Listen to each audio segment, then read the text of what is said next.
Good morning, guys. Jess Fox here to talk to you about your running endurance workout for today, your Road Warriors week 4, day 2.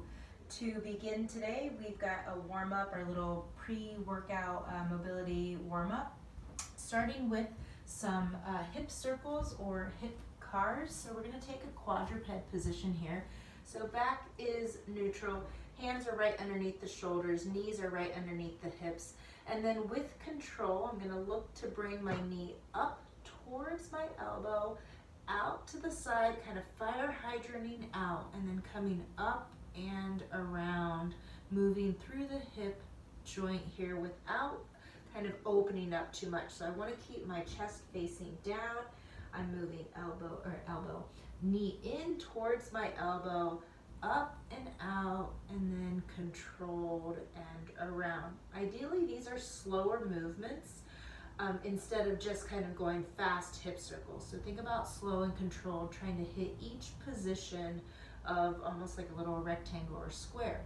You're gonna do 4 in one direction, and then you're gonna switch. So I'm gonna switch directions, bringing my knee up, I turn it out to the side, bring it up towards my elbow, chest, and then right back down, right?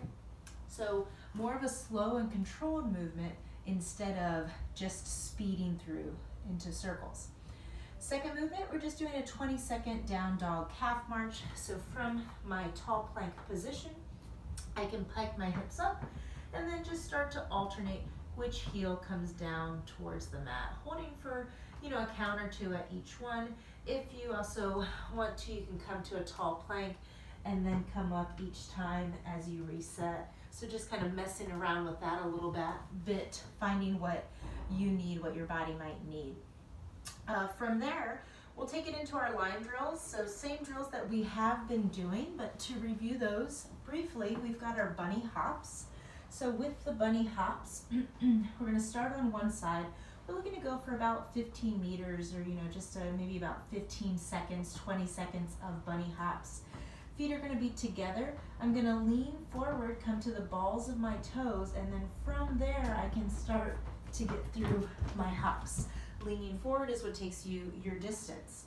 Again, staying light on the balls of your feet so your heels never really touch the floor on this. I'm staying up and high, just bouncing feet together there. That's your first line drill. The second one is that figure 4 drill, which is where I'm looking to kind of come up to form this figure 4 with my legs as I come through. So knee comes up, out in front. Again, I'm going to start and travel with these. So as I come through, my knee comes up, right along a track up and forward. So as opposed to having that knee kind of fall out or having that foot create a whole lot of space in between, I'm thinking there's a track that my foot slides right along to form that figure 4. So knee comes up in front, foot stays along your inner thigh. Then after that, we're doing our karaoke, which the karaoke is the little dancing drill where we're going one foot over the front and back of the other, alternating back and forth between legs. So those are your line drills. And then the final bit of your warm-up is just going to be some alternating jumping lunges. So we're starting to get your legs really ready because we've got some sprint work on tap for today. For the alternating jumping lunges, I like to start with one knee back in the bottom of a lunge, and then from here I'll jump and switch, jump and switch. Depending on how your knees feel, you might start a little bit slow, and as they warm up, you can go a little bit faster in between those. But it's also just okay if you've got some knees that don't appreciate that jump and that dynamic movement. You can also just take it into a regular reverse lunge too, right? So that's what we're looking for our warm-up. 2 times through that. The hip cars, the down dog calf march, the line drills with the bunny hops, the figure 4, the karaoke, and then the alternating jumping lunges.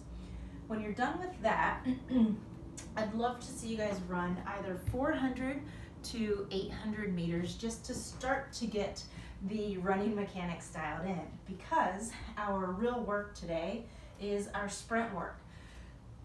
Taking it back to week 1 when we did those 100-meter sprints, we are doing those again today. We are doing 10 total sets of a 100-meter run/sprint followed by a 100-meter walk rest. So that work period will probably be anywhere from, short time frame, 20 seconds to maybe upwards of 30 seconds depending on, your sprinting capacity there. It should be high intensity there. Now we're doing 10 total sets. First 2 sets, think about them as kind of an extended warm-up. Starting to ramp up your pace on that. Definitely do not go all out on those first 2 sets. So ramp up your pace on the first 2 sets, start to get an idea of how long that's going to take you, maybe even just to help you establish what that 100 meters is. And then from there, when you're done with that 100 meters, you're just going to take a nice slow walk back to your start position. 10 total sets. Maybe have something to jot them down so you can like swipe away as we do in the gym with our whiteboards, but have something to help you keep track of those sets. Ideally, each of these intervals after those first 2 sets are fairly consistent, right? Fairly consistent with your times. If you want to get really crazy, you can track all your times. I'm not so concerned. I just want you to try to have pretty high intensity, high effort for each one of those remaining 8 sets after those 2 warm-up sets. When you're done with that, 5-minute walk. So your heart rate is going to be up. Take a 5-minute walk, whether that's just walking back towards where you live, whether it's just, walking a lap around the block, whatever it is, 5 minutes, start to cool down and slow down your breathing. Then we'll take it into a little bit of stretching. So we're going to do our world's greatest stretch. Back leg comes out. You can bend that knee also if you need to for some support if you're just feeling exhausted, or you can straighten it out a little bit more. Elbow is going to come in towards the instep, and then you'll rotate out. So just moving through there, maybe 5 reps on one side, 5 reps on the other. When we're done with that, you can come back up to standing, maybe shake it out a little bit. We'll just go our standing quad stretch. So reaching back, grabbing that knee, trying to push, or grabbing your ankle, trying to push your knee down towards the mat, making sure your abs are on here. And maybe even you can bring that other arm up overhead here, right? So holding for a little bit there, maybe even alternating back and forth about 30 seconds each side until you accumulate about 2 minutes per side. From there, finding a wall, a tree, something, and just little standing calf stretch. So leaning into it here, holding for a count or 2, maybe easing off, leaning in and coming off of it. You can obviously do that from the floor as well if you'd like, depending on what the floor situation is out there. That's totally up to you.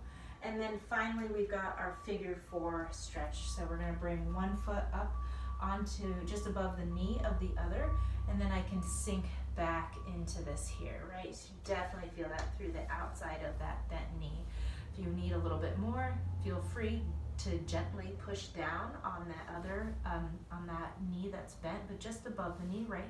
Not right on the knee joint, just above the knee here, sinking back, again, maybe holding for 30 seconds or so before you switch, and then alternating back and forth between sides for about 2 minutes total. That is your running work today. As I have been saying, please be mindful of where you guys are running. Choose side streets that are not as busy. Please, I encourage you to avoid Prospect Park running in there. It's been getting a little bit too busy now. So stay safe out there. Probably not nasal breathing today because the intensity is up. That's okay. That's okay. All right, guys, feel free to share comments, tag me on Instagram, and I'll see you guys on Sunday.